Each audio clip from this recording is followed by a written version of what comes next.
L'île de Sainte-Hélène, territoire britannique d'outre-mer, se situe au milieu de l'océan Atlantique, à 1900 km à l'ouest de l'Afrique et plus précisément de l'Angola.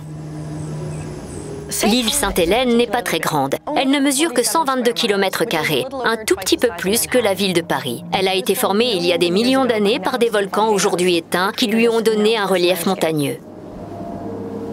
L'histoire de cette île et de ses habitants est passionnante. C'est là que les Britanniques ont envoyé Napoléon en exil, après l'avoir enfin vaincu en 1815. Il avait déjà été envoyé en exil, mais sur une île de la Méditerranée. Moins d'un an plus tard, il s'échappait et reprenait le pouvoir en France. Après leur victoire tant attendue à Waterloo, les Britanniques l'ont donc déporté sur cette île très reculée pour le restant de ses jours. En 2006, à Rupert's Valley, sur le chantier de construction du premier aéroport de Sainte-Hélène, des ouvriers font une macabre découverte en déblayant le sol. Ils exhument 2 squelettes qui semblent avoir été enterrés là.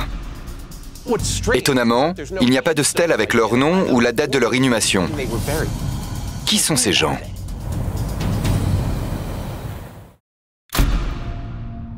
Des archéologues sont envoyés sur place pour tâcher d'en savoir plus. Très vite, ils déterrent d'autres squelettes humains aux alentours.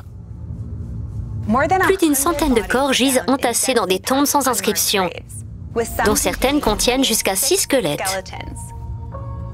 Après 10 semaines de travail harassant sur un terrain de 1600 m², un total de 325 squelettes sont mis au jour, répartis dans 178 sépultures. À première vue, il est évident que la plupart des défunts sont masculins. Les hommes ont un bassin plus étroit, avec des os plus épais que les femmes.